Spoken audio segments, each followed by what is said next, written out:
فاطمة رضي الله عنها بنت رسول الله صلى الله عليه وسلم مركي أجشو أي كسو حاضرتي أي دمركي كتل الرئي مدينة ميت كيغا إلا أركا مر بيه بل صداد ميت كيغا رقا وقرين لهيدين كتلب بحية بكتلي بريقال ميت كيغا وحلقو قادا أيي سرير يرو قفك لدول لغو أو دانا كوركا سر الله سارو مركا الله قادنا قفك دقاقي سلا داريمو مركاسا أسماء بنت عميس رضي الله عنها وكسو نقطة مركا أرض الحبشة وجعفر بن أبي طالب حاسكي سيوي يعني أياتري أنا قال نعش كينا كدو ومن أرض الحبشة كسو أركيو قفك اللي قول حريدايو لأن أفرت دنعنا مرة لك حريو قفك أن الأركين بميت كيسة مركا فاطمة رضي الله عنها وحيتري كاس وشاق عليو يويل شيدو أنا كاها لا يسمعيو لأن مركا كيبا لو سمعيي maalintii dhimatana kiiba lagu dhaxriday Faatuma aabaheed Muhammad alayhi salatu wassalaamna 9 bilood oo kaliya baa la yiraahdaa ama 6 bilood ay ka dambeysay aabaheed oo nabigana u sheegay alayhi salatu wassalaam maalmaha kamid ah nabigu xaasaskiisa dhex fadhiya ay Faatuma radiyallahu anha u timiday ayadoo sida aabaheed u socota aabaheed bay socodkiisa lahayd deena markaas aabaheed bay dhunkaday dhegtu markaa nabigu arrin sir ayuu la siraystay isla markiiba dadka hortooday ku ooyday hadana nabigu wuxuu soo celi dhegtaada fariin kale ku sheegay oo sir ah markaa buu u sheego isla markiiba hadana way faraxdo way qosashay maalin dambe ummul muuminiin Aisha radiyallahu anha ayaa ku tiri sirtii maalinta adiga iyo aabaha inaga dhaxaysay marna la ooyday marna aad ku faraxday baleesheed waxay tiri hooyo sir aniga aabaha inaga dhaxaysay ayaa haydo cidna u sheegay maayo فاطمة رضي الله عنها سرتي انتو نبي نولا ميسن شيغن لأن ددكاس تربيت با لا بري حفظ السر سرت لبدا قف كدخايس ددك كلا in loo sheego maaha in la dhageystana maaha laba qof oo sheeko wada labu nabigu yiri qofka dhageysta dhageysigiisa isagana ay karhayaan maalinka qiyaamee aakhiro cadaab naar naxaasa naar iyo dhagax lagaga shubaa rasuulku yiri يصب في أذنيه بنبي يقول آنك هذا المعنى سوها توقفوا الرسرة مال كسر يسنا يسا قف دقيست بنبي يقولي أيكون دقيست أرين سرتو ده لقى دقيسنا أي دبسنا يان قف كاس قيامها دقها النار نحاسة لقى شباب النبي يقول عليه الصلاة والسلام فاطمة رضي الله عنها مركز سرتي النبي ما يشيء أنتو نبي يقول نولا لكن maalintuu nabigu adduunyada ka intiqaalay ayaa waxa uu yeedhay Aisha radiyallahu anha oo tiri arintii maalinta ii sheeg hadda waxay tiri hadda waa ku sheegay maadaama aabahay uu dhintay sallallahu alayhi wasallam adduunyada ka intiqaalay hadda waa ku sheegay marka hore wuxuu nabigu ii sheegay uu ila siraysteen la ooyay ajashiisii buu nabigu ii sheego wuxuu igu yiri waan socday anigu iyo Faatuma iska sabir marka labaadna wuxuu ii sheegay inaan ahay haweeneyda jannada ugu barwaaqo badan ugu nicmad badan inaan ahay buu ii sheegay xadiis kalena wuxuu nabigu ii sheegay tiri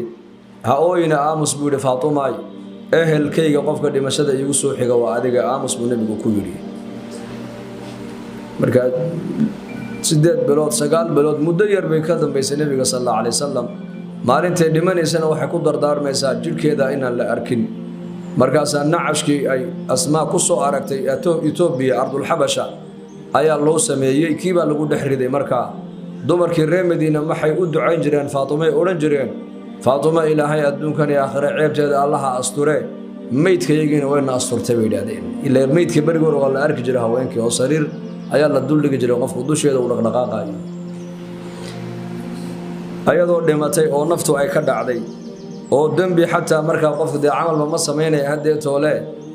ayay ka digtoontaa in la arko jirkeyga oo dhaqdhaqaaqaya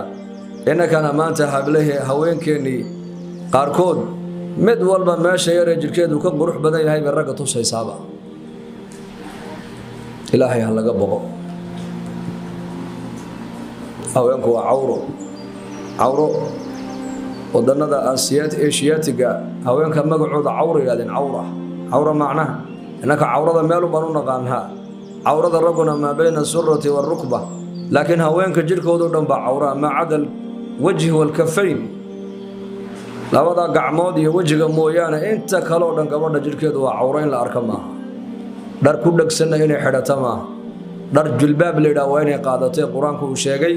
oo markay socoto iyo markay gadaal u socoto iyo markay hore u socoto aan la kala garanayn qofka meesha maraya ma inanba ma islaanna aan la kala garanayn dharkanaad xidhatay baa qiimo kuu yeelaya ogow ee ragga aad istusayso wax macno ay kuu samaynaysa ma jirto qaar baa kule haddaan jilbaab qaato oo nindho shareerna qaato oo ayaa i garan inaan fool xumahay inaan qurux badanahay hadday raggu wejigaaga arkaan iyo haddii kale macno ma samaynaysa macnaha waxa samaynaya waxa weeyaan waa asturka Anas bin Ammar al-Asma'i ninka la oran jiray Anas bin Ammar inankiisii buu u yeedhay aabihii baa u yeedhay isaga aabihii Ammar baa u yeedhay Ammar al-Asma'i wuxuu yidhi Anasow aroos baa tahay buu yidhi caawa aroos waayahay aba caqdigii baa dhacay soo maydhaa lagu yidhi dharkan xidhaa lagu yidhi aroosadiina qolkaa bay ku jirtaa orada u gal baa laga yidhi alfirso inanka waa nin dhallinyaro ah gabadha ma arkin ayaduna may arkin gabadha isaga waxa u soo doortay reerkiisa inanka waxa u doortay waa reerkeeda halka innaka zamankeennan wiilashiya gabdhuhu biladhan lagu leeyahay way wada sheekaystaanoo way isla socdaanoo way isla hadlaanoo way wada xidhiidhaanoo maxay ka xidhiidhayaan waa macsiyo xidhiidhkaasi waa macsiyo is-araggays arkeenna waa macsiyo khilaafa shariica weeyaan waxaasoo dhanba shayga arooska haddii khilaafa shariica lagu saleeyana baraka ma yeeshay ogow waa waxa zamankeennan dhallinyaradu nooca kale u wada noqotay lianno arooska aabihii iyo hooyadii baa sax ahayn marka horeba oo macsiyo lagu dhisay dadna dad cusaada markaa dhalanaya dad ghaafiliin oo qafladu ku badan tahay baa mujtamaca ku soo badanaya laana markii la dhisay reerahan diin laguma salaynin alla ka cabsi iyo alla ka baq asaas loogama dhigine nidaamka gaalada ee fasaadka ayaa asaas looga dhigay dadna mufsidiin bay dhalayaan markaa ubad mufsidiin oo mujrimiin dhalanaya maanta oo wada dhanxiira inankii uu ku qancay aabihii hooyadii taladay u soo jeediyeen caqdigii baa dhacay aqalkii buu galay aroosadii baa fadhida uu salaamay salaamu calaykum waxay noqotay inan yaroo gaaban oo isaga aanan cajabin xagga quruxda isaguna nin dheer buu ahaayoo laankaa la ego qurux badan buu ahaa markaa buu ka naxay iyadii baa markay aragtay ninka quruxdiisa iyo dheeridiisa iyada ninkan uu qabatimay baa la yidhi laakiin isaga ma qabatimin gabadha baa la yidhi dadna markaa iyadii baa ku tiri hamurugin bay ku tiri hamurugoon waxaa laga yaabaa ilaahay khayr inuu ikaa soo dhex mariye hadalkaygiibuu ku qanco wuxuu is yidhi kollay aabbahaayo hooyadaa inantan waxay kuugu dooreen waa khayr ay ku og yihiine iska barakayoo iska bismilayso habeenkii u horraysay leylatu zafaafkiiba uu la seexday ilaahay habeenkiibuu aqbalo caloosheedii durba ilmaa ilaahay geliyey ilmihay dhaleen wuxuu noqday imaam maalik binu anas buu noqday imaam daar alhijra إمام مالك رحمة الله عليه عالم المدينة أفرتن سنو مسكيت كالنبي محمد عليه الصلاة والسلام ودروس حديث كالليلة علم الحديث كأيو أمد كبرايي أفرتن كاسنا نبالي إمام كاسي مقالة المدينة نحن ذكا وكما قادا مركي الليل محاد كبها وحدا الله دعينا وحو أورنجري ما ماشى نبي الله محمد عليه الصلاة والسلام يا لبدي سيساحب أي هوستي ذا كجران ميان كبا كبل سعونا يا أبو أورنجري inantii iyo wiilkii aabihii hooyadii u hoggaansamay amarkooda waxay ku curteen caalim cilmigiisu adduunkoo dhan uu buuxiyey ilaa qiyaamahoo dhan loo ducaynayo madhab imaam maalik waa imaam dhan oo madhab leh bal sheekheena shaafici raximahullah waa macallimkiisii wax baray weeyaan wuxuu noqday macallimkii imaam axmed buu noqday a'immada islaamku sidaasay wax isku barayeen u kala faa'iidaysanayeen gabadh barakaysan wiil barakaysan bay dhalay walad mutiica oo ilaahay adeecsan oo labada waalid adeecsana awlaad baariyana baa ilaahay isagana uu siin سعيد بن مصيب رحمة الله عليه شيخ الحديث محدث في مدينة أيا إن أنتي سنع عالمات بيهي علم الحديث كآد تقاني والله اسكو شيغي والله يدي شيخه inantiisu waa gabadh wanaagsan qurux bay leedahay diinna ilaahay waa ku qurxiyo waa caalimad oo cilmiga aabaheed ka qaadata Muawiya ayaa maqlay Allah u naxariistay imaam amiirka muuminiinta Muawiya oo markaa Shaam jooga oo dawladda islaamka oo dhan ma aragtaan amiir u ah ayaa maqlay dadna markaa uu soo dirtay ergo wuxuu yiri imaamkaasi ma aragtaan Saciid ibn Musayyib waxaad ku tiraadaan inantiisa hanasiyo oo inankaygan u dhisayay Saciid ibn Musayyib waa iska diido wuxuu yiri inantayda amiirka muuminiinta inankiisa anigu ma siinaya raali hayga noqdo buuli wala fiirso maanta inagu madiid lahayn min madaxweynaha hadii ilmihiisu inantaada ka soo doon adoo faqiir oo miskiin dhex fadhiya madiidaysid bal waxaad oran lahayd leelatul qadar baa yimidaba ila dad adduunyada dadku noqdeen maanta imaamka dhan ee masjidka nabi maxamed alayhi salaatu wasalaam xadiiska ummadda uga akhrinaya inantiisi muhaddisada ahayd waxa soo doonay amiirka muuminiinta ee dawladda islaamka marka adduunka xilliga Muaawiyana dawladda islaamku xilli ay ka taya badnayd oo ay ka ciidan badnayd oo ka dhaqaale badnayd oo ka dhul ballaadnayd ma soo marin baa leeyahay taariikhda laana zamankii Muaawiya zaman al-futuhat buu ahaa dadkoo dhan baa la yaabay imaamkii dad badan baa yiri yaa sheekh gabadha si amiirka muuminiinta amarkiisa hadiidan inankiisa si wuxuu yiri ma siinay buu wax maxaad u siin weydaa lagu yiri boqor dhan baa inankiisi u doonay gabadhaade adaaba nasiib leh markaas yiri wuxuu yiri inantayda marka aanu dhisay inanka Muawiya ee qasriga Muawiya ee Dimashq ku yaala inantayda la geeyo ay saddex hablood timaheega intay qabtaan timaha u tidcaan xagga kalena saddex hablood ay khadama u khidmeynaya ay u khidmeeyaan kabaheegana la hor qaado dharkeedana dhulka sida looga qaado diinteedii ummadda yicin buu halkay diinteedu mari buu ka dhintayda markaas soo cilmigii aan yaraanta ku baray iloobi meesho halmaamay meesho oo ka diiday inuu si una ka dhaqaajiyay ardaydiisi kamid ahaa ayaa sheekhiiba uu ka waayay markaa darsigii fulaan aaway buu waxa fulaan xaaskiisi baa ka geeriyooto hawshii bay ku jiraan aaski markaas uu sheekhu darsigii intuu joojiyay isaga iyo talabadii intay soo raacaan bay aaski ka soo qayb galeen dadna markii aaski laga soo noqday ayuu ardaygii ku yiri sabri iimaan Allah ka siiyo uu tacsiideeyay waxa uu ku yiri inantaydiina waa ku diyaaray markaa diyaar garowda u kaalayo gursu ka yiri الفرس فعلا معاوية ويلكيسي وأودي إننتيسي أرضيها إننتو أي كجيريوتي أرضي دي سكمة دهانا إننتيسي وأودي سيبا ليني بقر ويل ودلنا وأودي إننتي حرتيسي كمة دهانا قبل دي سوسي لا ندت كاسي أدوية كم فكرين آخرة ذي كفكرين قف الدين تيسي إيجين إذا آتاكم ممن ترضون دينه وخلقه فزوجوه بالنبي قيري هدو إني ما دوقف الدين تيسا يطبع عديسا أتكرر التي نقوريا هذا دو قوري وإذا أنا أراد فساد في الدد حنبا كدعدون تبو رسولك يري قوركو الدين بي إيجيين طبع عدو وناكسن بي إيجيين هل كقور كان إنكو أنا إيجيين القبيل وقولما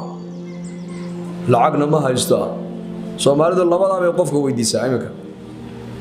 ورنيك قبل دايقة صوت دوني وقولما وقبيل كي إلا قبيل بدينو نقضى الصومالي مانتي تقال دقالنا محو هايستا العق والله العق ما هايستا مسكيتكو علمك كردكتا لما كتبتو سين بكورا حسين وأودي دي بعدو دون قوري قال الربا قبضو إني جوكتو وحي علف إلى حي هلكا وقو كانو أي كو قناعدي كو أستورتو أي كو صبرتا الله بحيه قبض أبو من الدا صابردا صادقدا أبهدي هويدنا أضيعسنا باريدا أو أدتكيغا إلهي جل وعلا أولادنا وحو كسو صار علماء إلهي كسو دحسارا علماء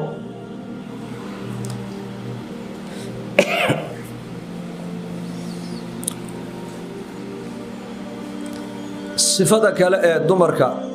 أحكام تهوينك أخاص كوحا كمذا كذلك حكم ليلة هذا ما ركتاني طاعة الزوج يعني هوين يدو أي ننك يدا أي أضعضو طاعة.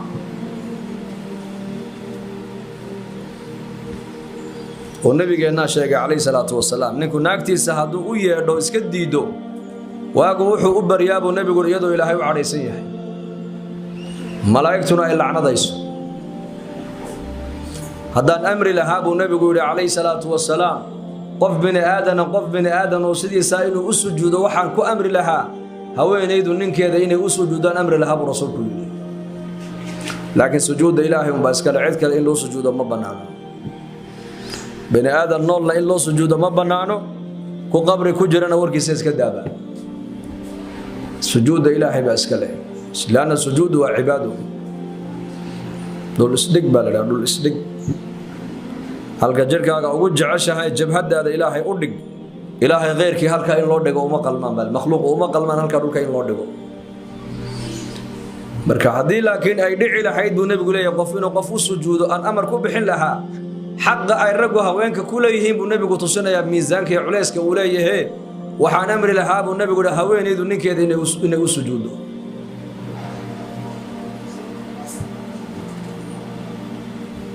بركة إلهي تبارك وتعالى قفل بحقوق با إلهي سي رجع إنكم حبت كل ذهين وحقنا الله إنكر مايو والنبي صلى الله عليه وسلم نبا ويديو كيري دمر كيغو حقوق دا نقول له النبي الله بلنو شيك مركاب النبي صلى الله عليه وسلم وحو كيري هذا عنت عوني وين يدنا يكون عنتا هذا در حيران وين يكون حيرتا معنى در بعد يبشتي مانتا يدنا حق وحيو يلتين ضحوي بس ما هنا حافظنا ترى سوريا ريو وحير كرسد أدونا مقاحيد انتو تكتو هلبجيل أتكع عنتا مع عدالة بها الظلم واحد عنا سريرك وكل عنا من النبي يقول لي سو إيبه هلبجيلكو وحاتر هذا النوكر أنك يا عرنت يا دوغا وضع عنا واحد عني بقى النبي يقول حاسكاد وين كل عنتا واحد حدتنا وين يدنا وحدا دربات قادته وين يدنا ما أنت وحوي بسا وتر هذا أنا قبل ما أنت قرن يربان قته هذا قلنا ما ركتانه هو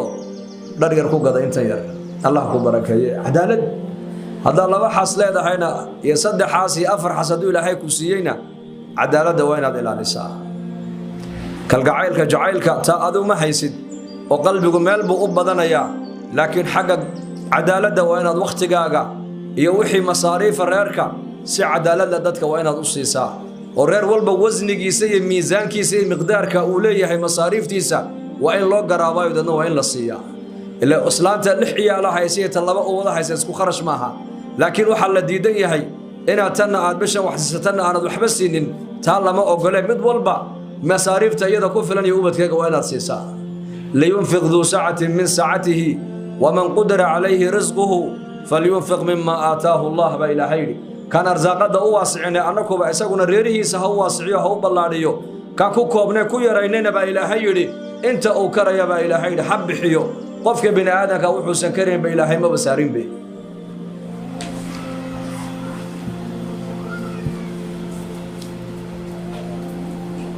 وهداد وحي بسنة وين هذو يبسا أيضا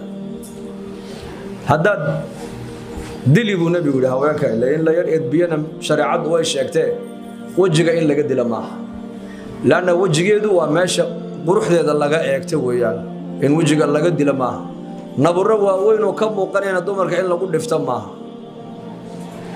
إلا عاينا معها إلا عاين لما أقوله عاين أبو نبي يقول حاسس كده صلى الله عليه وسلم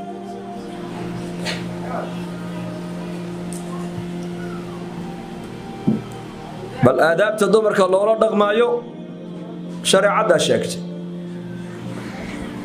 ننس صحابي أضيبا ويمدي رسولك إسقو إن أنتي سقعنت هيا مركب النبي قطوسي عليه الصلاة والسلام يا رسول الله أكبر إنك سعد بن الربيعها إن أنت يدي صدق أدي لي بلاك بوكيني مركب وجهه كد لي علامات باقوتها الله مركب النبي أو عرض رسولكم عليه أنت وجهي ساس بدلي شريعتنا مسو ودقينا كل بين بالنبي كوسو دقي سدوشيسا وحول أرض أوجيو هكجرة تقول سدو أقول دفتي إنها أقول دفتي مركب دقائقين سيجستين أيا صدق وحيجا إلى هاي النبي كوسو دجيي مركب النبي يقول صون نقطة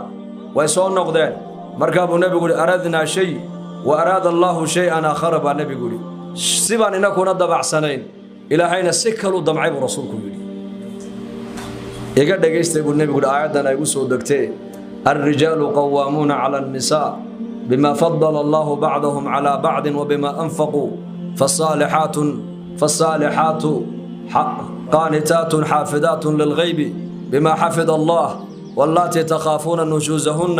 فعظوهن واهجروهن في المضاجع سومحن إلى آخر الآية آية داسا مركا النبي كسو دكتين لقو عدين يو قوامة إن الرقو أيليهين هقان كالريار كالرقا أيا إسكالي هقامنت تلادو waxay ka go'aysaa waa ninka xaaska waa la tashan karaa ninku naag xaaskiisa tala uu weydiin karaa laakiin go'aan qaadashada odayga ayaa iska leh oo maxaa ilaahay yiri qiwaamada rag waxay ku heleen waa laba shay marka hore isku ilaahay ba kala fadlayba isku karti maaha isku quwad maaha isku dulqaad maaha isku aqli maaha ilaahay ba kala fadlay azza wa jalla nacam dumarka ragga shidada adayga u qaaliba halka dumarkana dabacsanaantu ay qaalib u tahay odayga iyo ragga kanaan iyo adayg ayaa maaragtaan naxariis darro ayaad moodaa in ragga ku jirto halka hooyaduna ilaahay qaalib uu uga yeelay inay noqoto hooyo naxariis badan oo damqasho badan oo dhibrin badan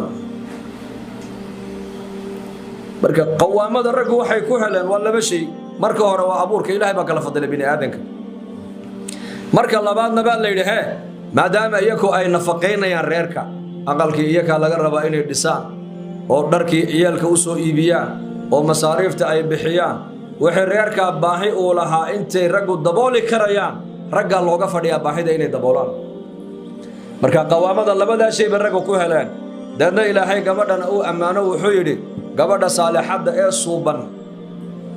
ee ninkeedana adeecaysa ee wixii loo dhiibtana ilaalinaysa baa ilaahay yidhi sifaadkaas dumarka lagu ammaanay waa saalixad way wanaagsan tahay oo ilaahayga adeecda waa qaanitato ninkeegana way ka dambeysaayo way ixtiraamtaay oo u hoggaansan tahay waa xaafidada waxa lagu yaqaanaa wixii ninkeedu u dhiibtay reerkeedaba way ilaalisaayo way ku fadhidaa haddii reerka ceeb ay ka dhacdana ceebta way qarisaa iyadu ma sheegto haddii ninkeedu ammaano u dhiibtana ammaanada waa u ilaalisaa markaas ilaahay yidhi wallaati takhaafuuna nushuzahunna baa ilaahay yidhi ta aad uga baqdaan inay nagu noqoto maaragtaan tu madax taagaysa oo amar diidda inagu samaynaysa baa ilaahay yidhi sidee loola dhaqmayaa marka haddii naagtaadu amar diidda kugu samayso ma ul intoo la qaatoon baa lagu jijibinayaa may halkaa looga bilaabi maayo haddii naagtu amarkaagii ay qaadan weydo amarka ilaahayna ay qaadan weydo amar diiddana aad ka dareento reerkana inaynan wadaynin aad aragto waxa ilaahay yidhi faciduuhunna baa ilaahay yidhi waaniyo u nasteexeeya dad hortiida loogu nasteexayni maayo xataa marka loo nasteexaynayo islaanta maahan ubadka dhexdeeda maaha si gaara habeenkii adiga iyadoo markaad isla kaliyowdaan ee qolkiina aad isla degtaan ayaad si gaara ugu nasteexayn oo leedahay xaajiyo khayr allah ku siiya baad leedahay sidaa iyo sidaa iyo sidaa aad u dhaqmayso reerkeenna ma wadayso waa in ilaahay aan ka baqnaa faciduuhunna baa ilaahay yidhi waaniya aadaabta islaamka loo sheegayaa kala dambaynta lagu baraarujinayaa alla ka cabsiga lagu baraarujinayaa diinta lagu tarbiyadaynayaa naseexadaasa in muddo lagu wadayaa muddo badan haddii ay taa wax ku qaadan weyda baa ilaahay yidhi fahjuruhunna fi lmadaajici baa ilaahay yidhi jiifka uga tega baa ilaahay yidhi haag seexan macnaha bushaaro haddii safar loo geli jiray barashada qur-aanka hadda waxaad ku baranaysaa qur-aanka iyo culumta shareecada adiga oo jooga gurigaaga iyo goobtaada shaqo dugsiga online-ka ah ee barashada qur-aanka kariimka iyo shareecada islaamka duruusta uu sida taxanaha u dhigo waxaa ka mid ah barashada qur-aanka kariimka ah iyo higaada culumta shareecada islaamka tarbiyada awlaada iyo luqadda carabiga haddaba isqoristu waa ay socotaa hadan horowgaad wixii faahfaahin kala xidhiid nambarada shaashada kaaga muuqda hamoodaan dugsiga online-ka ee barashada qur-aanka kariimka iyo culumta shareecada ee daarul hijra